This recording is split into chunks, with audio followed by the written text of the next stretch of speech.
So, as you know, I'm still modifying the build as I'm working on. We did some tests. Now we just need more players to test it with me. So basically, the build can be used with Mortal Strike, Mortal Agony, with the Stalker helmet, and then you either can do it after or before it. And the problem is, this actually costs this right here is about 85 level, and I have to do some random dungeons in order to test it with this. With the Change Light, you're guaranteed to actually kill the player. So I want to show you how it is the Mortal Strike with um after and before and after. So here it is. So as soon as it hits 10 stack on top, you're gonna do Mortal Strike, and then you quickly gonna press your um Hellion boots, and then that's how much damage he gains.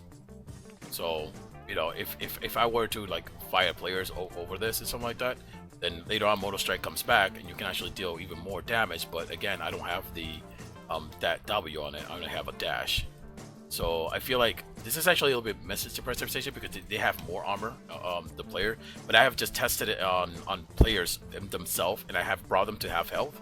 So all I need now is at least one more volunteer, which is hard to find. You know, I'm looking over here in my friend list, and at the moment I only got these two right here. So many people don't even show up. And I'm definitely going to need like a test. Maybe I can ask Daddy Dingus to actually come in here and test it with me. But yeah, we'll give you more update. Once again, if you use the Assassin's Spirit, Ambush, Mortal Strike, and the Mark of the Sacrifice, you actually can deal massive amount of damage. If you want to use the Mortal Agony after you have done the Hellion Boots, so you can use Mortal Agony with this, because Mortal Agony, when they're below 50%, they also have the resistance lowered by 126. If you want to do it after that, it'll be like much better. But again, I don't have high spec.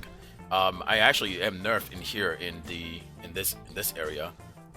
But yeah, as you see, you'll reveal yourself and then you'll disappear, and then when you come at,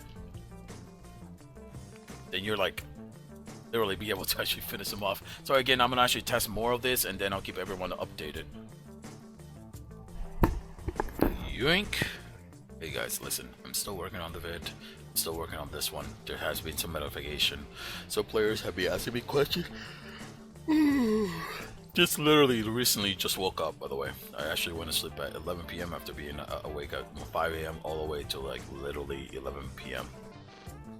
I just literally recently just woke up. Listen, some people are asking me some questions, and I'm here gonna be answering it. I'm still working on this. I actually did some modifications. I changed this to Stalker Hood for more 24% more damage.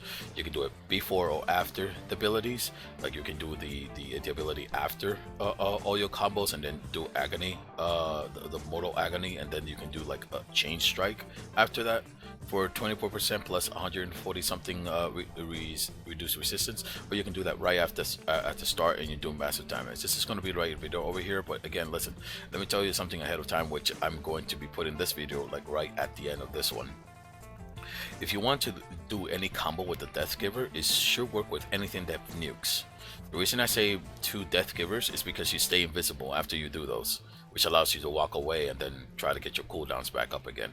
And when you're getting the cooldown back up, you might not get ambushed right away. So when you fight someone, you can just use the Immortal Agony, this one right here, Hellion, and then you can just, again, you got to use your stack, then Immortal Agony, then Alien, and then you can do double E for a good amount of damage on the other person. Or you know, because as soon as you get Strange Strike, it's going to be more than this vid. The thing is, I'm showing everyone without food buff, not this one, without damage food buff, like 9.5% on the Mutant's Duel or 13% on the other one on T8.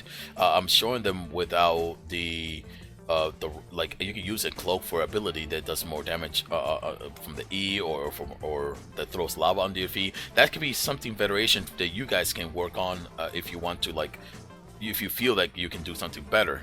But again, in here I go with double Deathgiver. You can go with a Deathgiver and a Bloodletter for execute. You can go with as well with the Deathgiver and a crossbow, but the crossbow obviously has to be the crossbow gotta come like later. He's gonna get focused because he's not invisible. You know, when I'm invisible, we can't be focusing it, and damage comes out of nowhere. They don't have time to react. But if you can actually make it with any combo that is a nuker, then that's fine for you. You don't have to follow the double death giver and or death giver bloodletter.